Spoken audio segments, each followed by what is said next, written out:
He left the service after the tragedy and bought a house on a cliff to forget the past.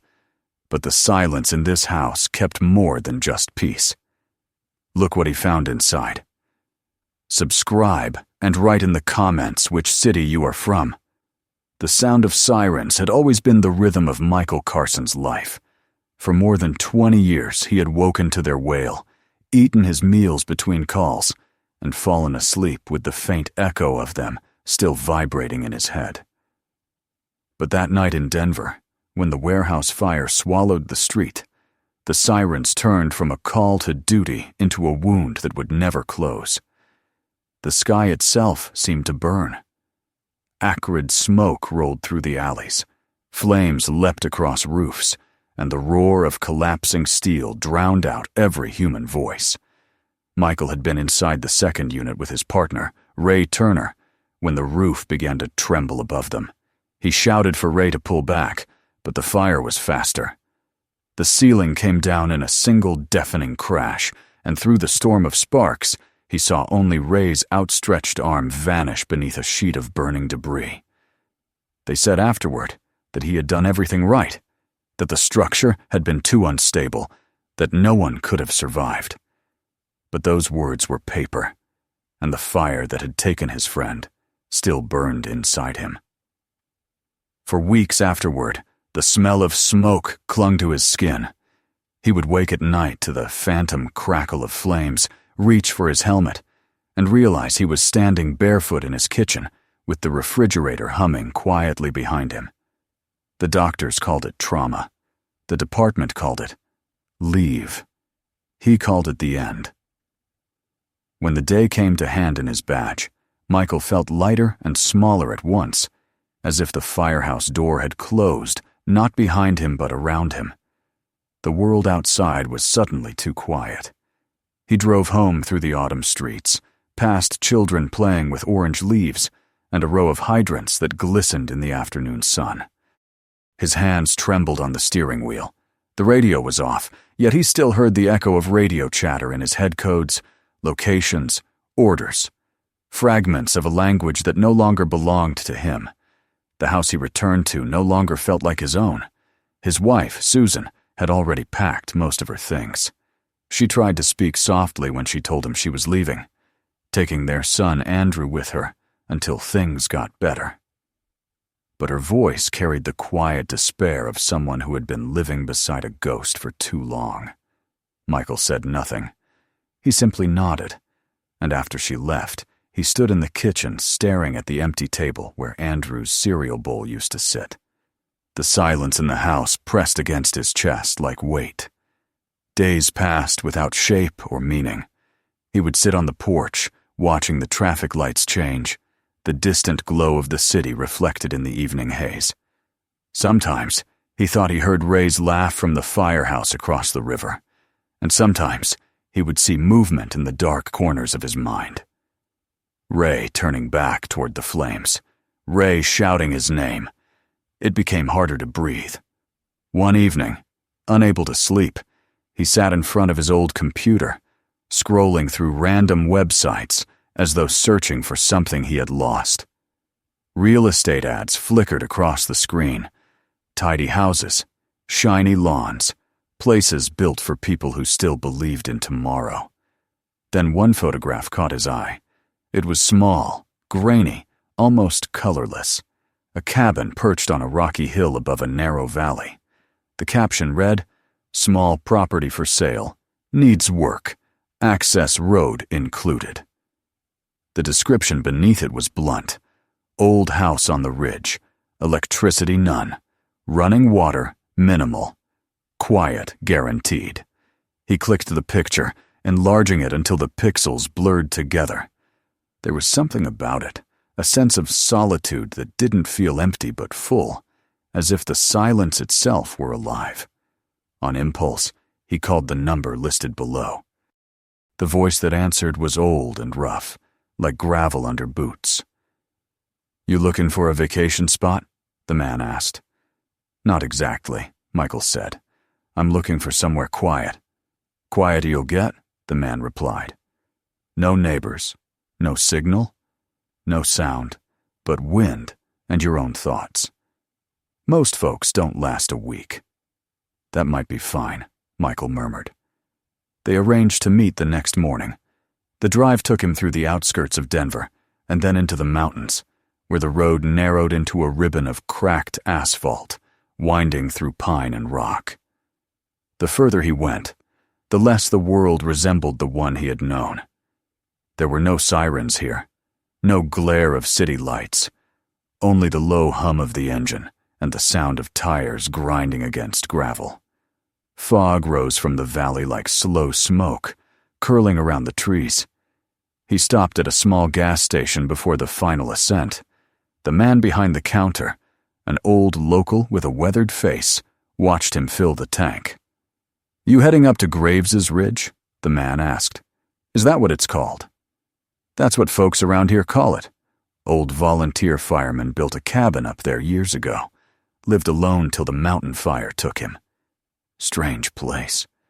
Wind talks too much." Michael paid without answering. The name lingered in his mind, Graves's Ridge, and it followed him as the truck climbed the narrow path that twisted higher into the hills. The last mile was little more than a dirt track, cut along a steep slope. When he finally reached the top, the world opened up before him. The ridge was smaller than he'd imagined, yet astonishing in its isolation. The cliff dropped almost sheer on one side, and a river far below gleamed like a sliver of glass. At the summit stood the house, no more than a cabin. Really, its walls blackened in places, the roof sagging, the porch half collapsed. Yet it stood firm against the wind, as if anchored by something deeper than stone. Michael stepped out of the truck and felt the air press cold against his skin. There was no sound but the whisper of the pines and the faint murmur of water below. He walked around the cabin slowly, tracing the scars of fire on its wood. Near the door, he found a rusted metal sign, almost eaten by time. M. Groves, Volunteer Fire Rescue. The name from the gas station. He pushed the door open. Inside was darkness that smelled of smoke and dust. A broken chair lay against the wall. A rusted stove crouched in one corner. On a nail hung a faded jacket with the same emblem, the crest of a small-town fire department. On the table sat a tin mug, its rim dented, beside a cold lantern. He picked up the mug, turned it in his hand, and set it down again. Everything inside the room seemed to be waiting, as if someone had stepped out and never returned. He struck a match and lit the lantern. The flame threw long shadows across the walls, illuminating the charred beams. The house, though ruined, seemed to breathe with the warmth of the light.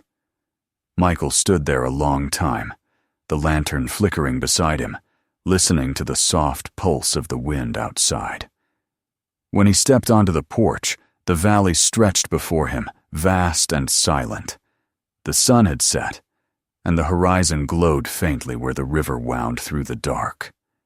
For the first time in months, he didn't feel trapped.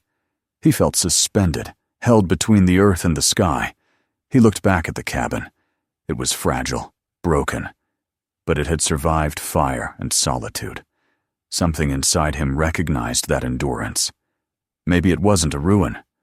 Maybe it was a promise.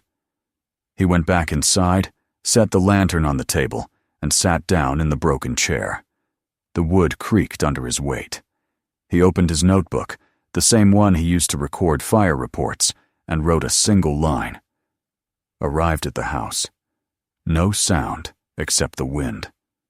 That night he slept on the floor, wrapped in his jacket, the smell of old smoke still lingering around him. The wind moaned against the walls, and he dreamed of Ray. Only this time the fire was gone, and his friend was smiling. In the morning, the light crept through the cracks in the walls, painting thin lines across the floorboards. Michael stepped outside barefoot and stood at the edge of the ridge. The valley below was veiled in mist, the river flashing like a blade of silver between the trees. He felt no fear of the height, only a strange calm. He made coffee on the old stove after coaxing a few sticks into flame. The smell filled the air, mingling with pine and damp earth. When he looked up, he could see the small vegetable plots scattered with weeds. Remnants of someone else's labor. He imagined the man who had once tended them, living here alone, hearing only the wind. He wondered if that man had also come seeking silence, and whether he had found it. By midday, Michael had decided. He would stay, at least for the season. He would patch the roof, clear the garden, fix the door. The place was half dead, but it could live again. He called the old owner, Mr. Holloway, and said simply, "I'll take it." There was a pause on the line, then a rough chuckle. Didn't think anyone would. Guess the mountain's got another caretaker now. Caretaker. The word settled into him like a seed. That evening he sat on the porch with a notebook on his lap. The sky burned orange. The wind stirred the grass, and somewhere far below the river whispered against the rocks. He wrote, "The silence is not empty. It's full of things I forgot to hear." When the light faded, he carried the lantern back inside, closed the door, and let the mountain's darkness surround him. The quiet no longer felt heavy. It felt like a beginning. And as the last echo of the wind passed through the valley, Michael Carson, former firefighter, man of ashes and scars, lay down in the house that had once burned and finally slept without fear. The first weeks on the ridge passed in a rhythm of silence and work. Every morning Michael woke before the sun reached the valley floor, the air still cool enough to sting his lungs, the mist clinging to the ground like a low cloud. The house groaned in the wind when he moved through it, and the boards creaked under his boots, as if recognizing a living presence again. The roof still leaked, the walls leaned slightly, but each nail he hammered and each plank he straightened gave the place a pulse. It was slow, patient labor, and it kept his hands busy long enough to quiet the noise in his head. He found that he no longer thought in hours. The day was divided only by light. At dawn, he worked outside, clearing fallen branches and rusted metal. By noon, he sat on the porch, eating from a tin bowl, watching hawks circle over the valley. When the light began to fade, he swept the floor, sealed cracks with strips of fabric, and read old manuals he had brought from his truck. The mountain was teaching him a new language, one spoken through wind, wood, and breath. At first, the silence felt unnatural. He would pause and expect to hear engines or voices, or the distant sirens of the city. But there was nothing, only the faint murmur of the river far below. Gradually, that emptiness filled him with peace. He began to listen, not for sounds, but for the absence of them. The house became a shelter not just from weather, but from the world. The repairs went slowly. He scavenged from what was already there, old boards from the shed, bent nails straightened with a hammer, strips of sheet metal patched over holes in the roof. He built a crude table near the window and began writing again. Not reports or records, but fragments of thought. "The wind speaks through cracks," one note read. "Sometimes I think it's him," read another. One afternoon, while digging behind the house to clear debris, he uncovered a small patch of ground that felt softer than the rest. When he brushed away the dirt, he found rows of brittle roots and what might once have been vegetables. A faint line of stones marked the edge of a garden. It struck him that whoever had lived here before must have tried to grow something in this thin soil. The thought stirred a quiet curiosity in him. He spent the next morning turning the earth with a rusted shovel. The soil was dry and stubborn, but beneath it he found a darker layer that smelled faintly of life. He planted a few seeds he had picked up in town, simple things: carrots, lettuce, beans. As he covered them, he whispered a habit from years on the line: "Stay safe." He didn't know why he said it, only that it felt right. Days bled into one another. The wind shifted with the seasons, carrying scents of pine and dust. His body began to change. The stiffness in his shoulders eased. The tremor in his hands quieted. He slept deeper, without dreams, though sometimes in the dark he heard a faint crackle like burning wood. It no longer frightened him. It was memory fading into distance. A week later, he found the box. It happened while fixing the floorboards near the stove. One board was looser than the others. When he pried it up, a small metal container lay beneath, blackened by soot but intact. He carried it to the table, brushed off the dirt, and opened it. Inside were letters bound by a thin cord, their paper yellowed and edges crisp with age. The ink had bled in places, but most words were legible. Each envelope bore the same name, M. Graves.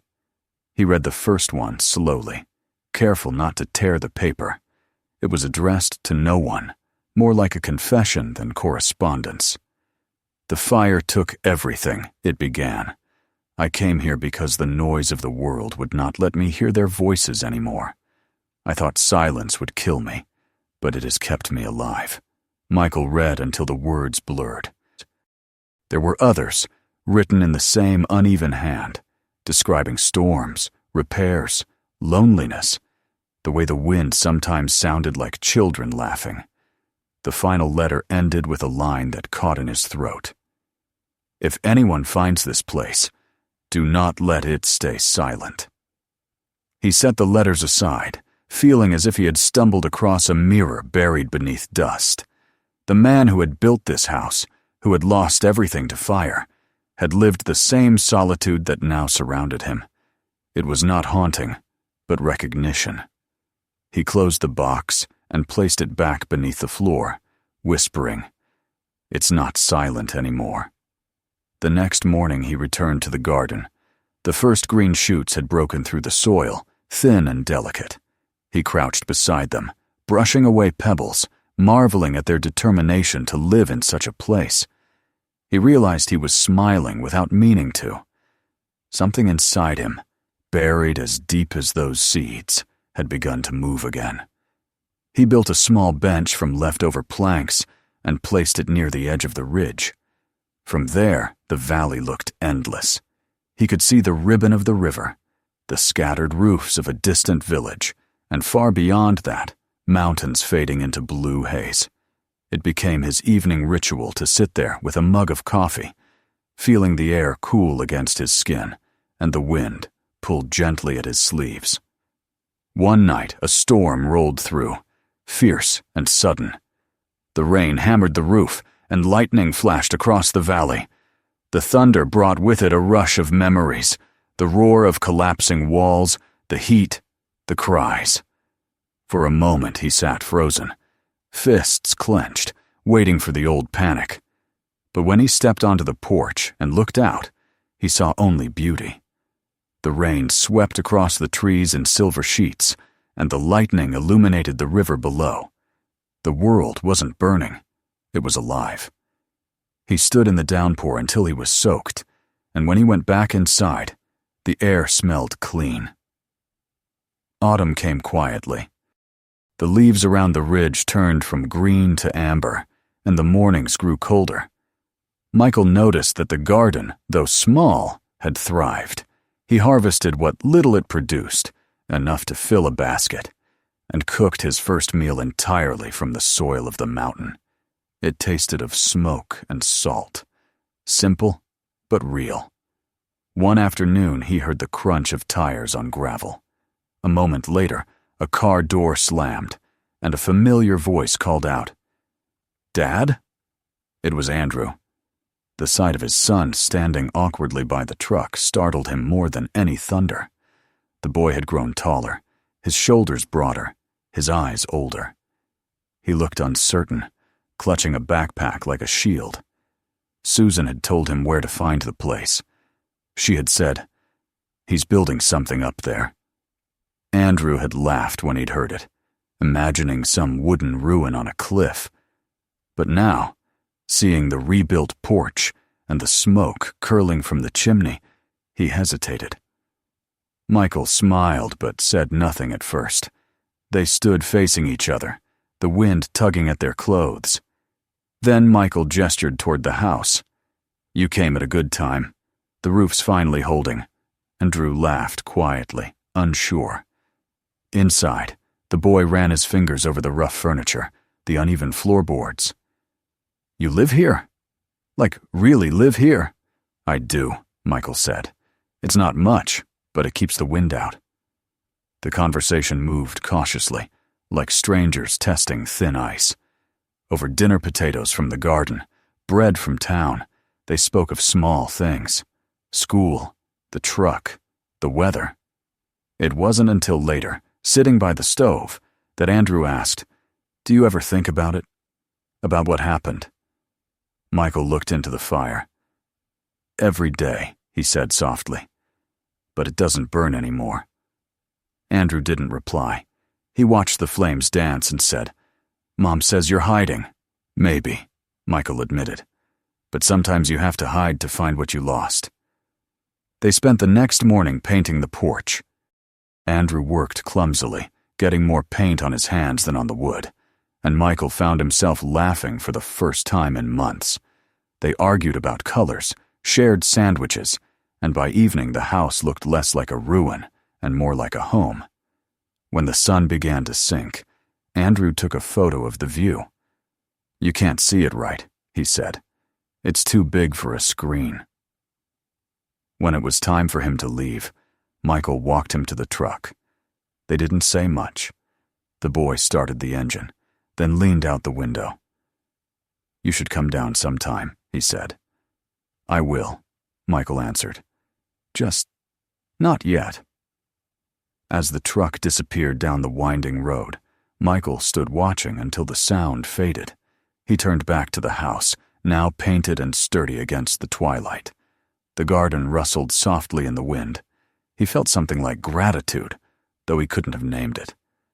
That night he dreamed of a man sitting on the same porch decades earlier, writing by lantern light. When he woke, he went outside and carved a piece of wood into a small plaque. With a knife, he etched the words that had lingered since the letters. "For those who stood in the fire." He nailed it above the door. Winter crept slowly down the mountains. Frost spread across the window panes, and the mornings began in mist. Michael lit fires early, kept water in jars, and stored what vegetables he could. The house held firm through the storms. Each gust of wind through the chimney sounded less like a warning and more like a voice. The silence was no longer empty. It was full of memory, breathing softly through every beam and board. One evening, as the last light faded from the valley, he sat on the bench by the ridge and watched the stars emerge. The air smelled of pine and smoke. The river shimmered below like a dark mirror. He thought of Ray, of the men who had stood beside him in the fires, of the faces he would never see again. The pain was still there, but it had changed shape. It was no longer an open flame, but a steady warmth. He took out his notebook and wrote by the dim glow of the lantern. "I didn't come here to escape the world. I came here to remember it without burning." The wind carried the scent of rain from the south. He closed the notebook, feeling a quiet certainty settle inside him. The house behind him creaked, alive in its own way, and somewhere in that sound was a whisper. Soft, familiar, almost human. He turned toward it and smiled. The mountain had begun to speak, and he was finally ready to listen. Spring came to the ridge like a slow awakening. The snow melted into rivulets that ran down the slope, feeding the river below. The earth smelled rich again, and patches of green appeared between the rocks, where frost had lingered for months. The air was softer, the wind warmer, the silence lighter somehow. Michael felt it not only in the world around him but within himself, as though something inside had finally thawed. He had been on the ridge for almost a year. The days no longer felt borrowed.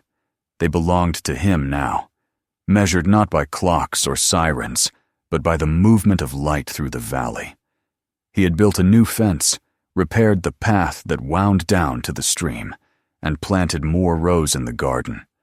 Birds had nested under the eaves of the porch, and sometimes he heard their wings beating against the roof like brief heartbeats.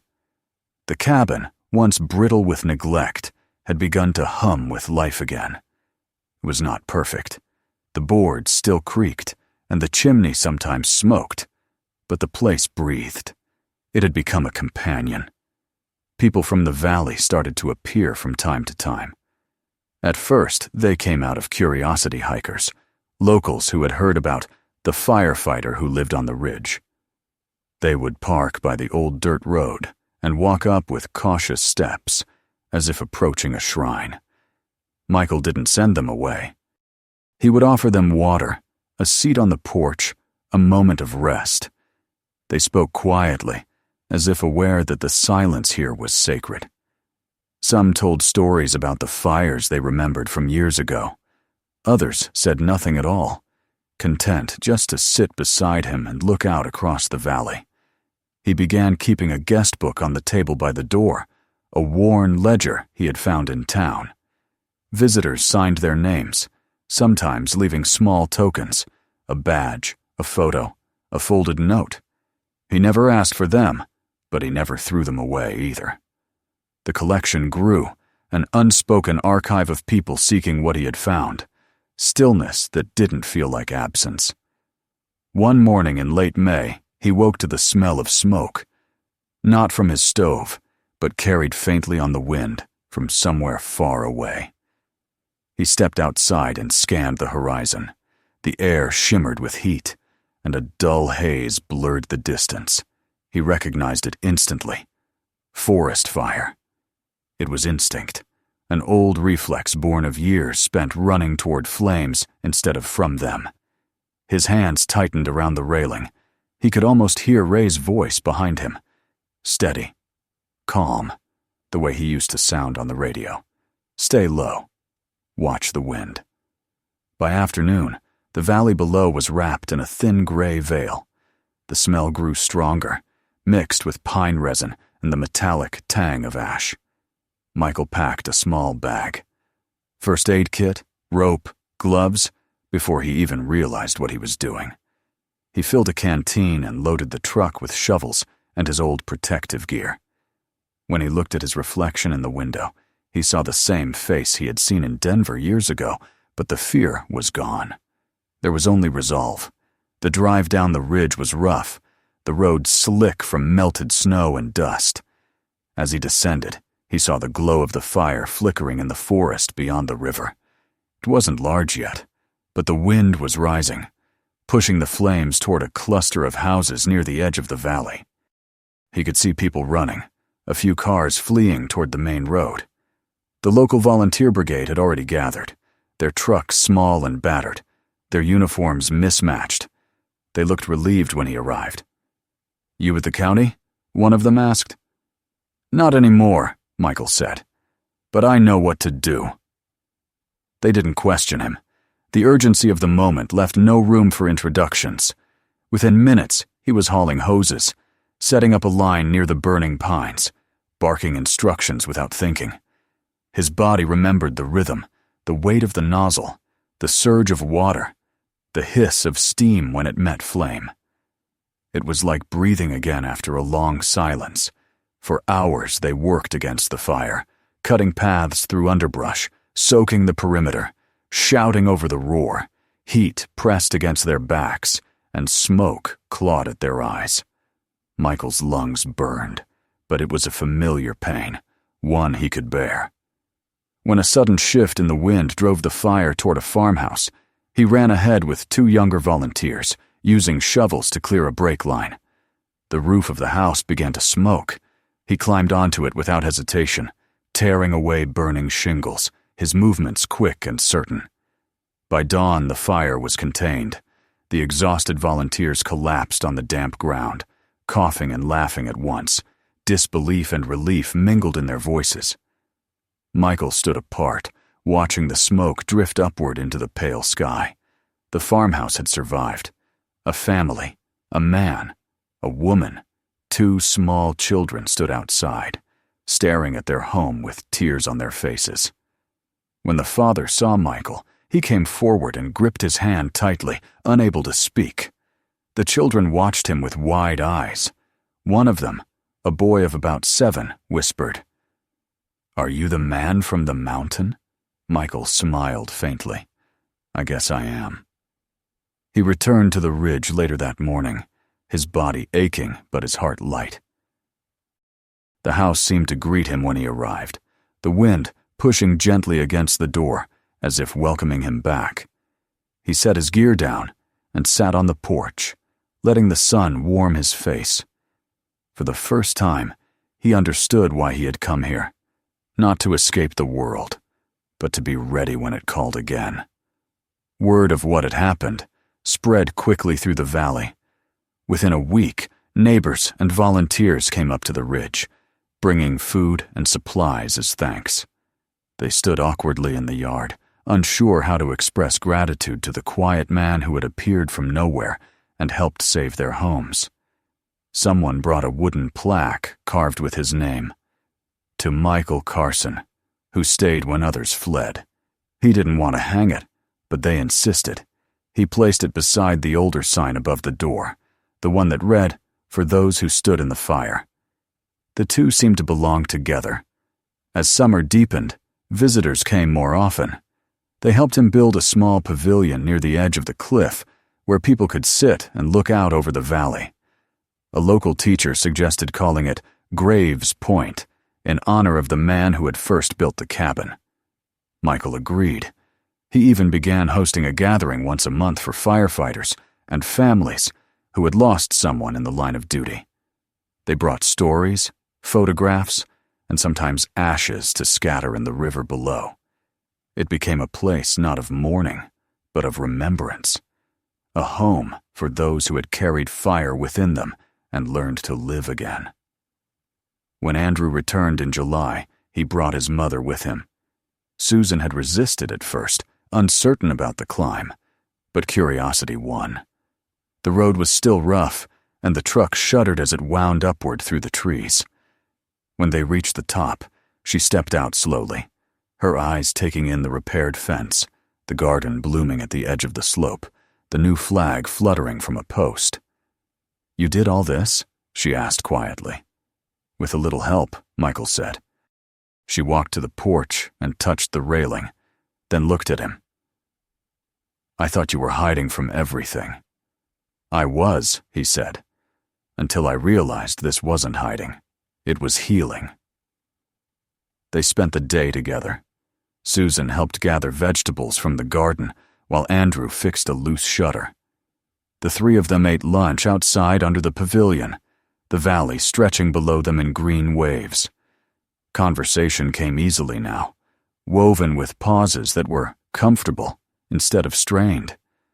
When Susan laughed, it was the same laugh he remembered from years ago, soft and steady.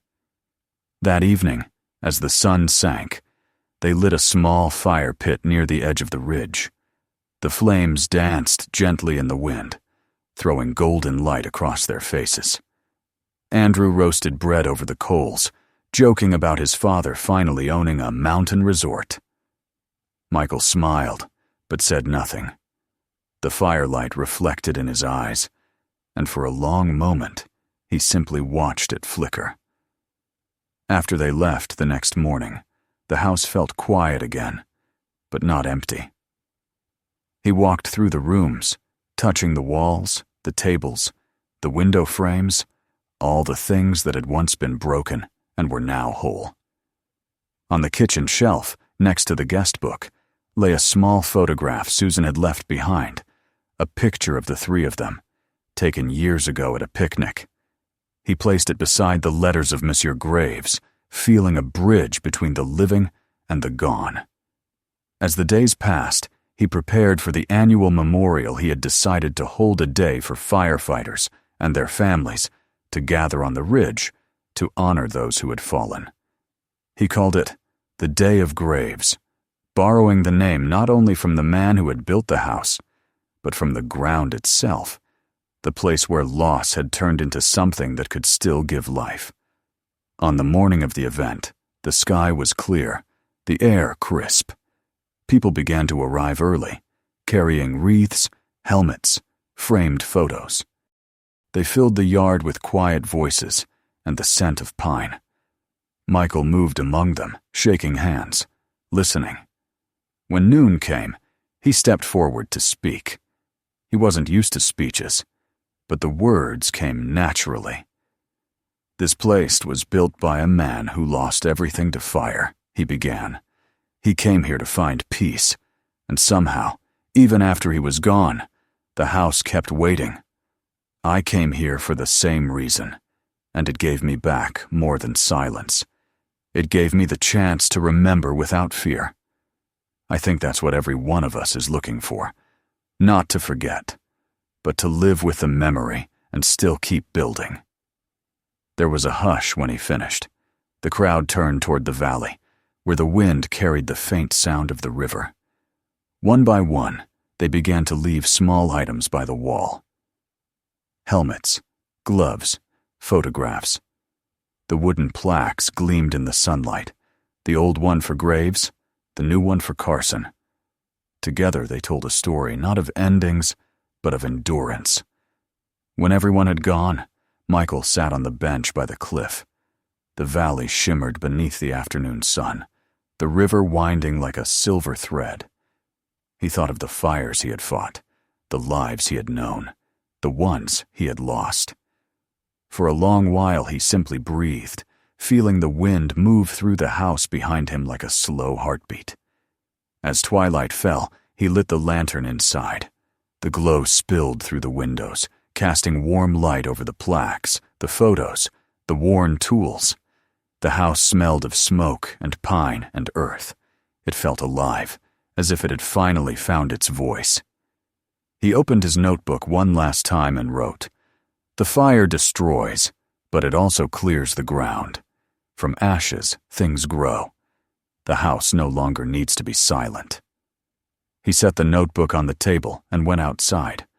The stars were bright, scattered across the sky like embers. Below, the valley slept in darkness, peaceful and whole.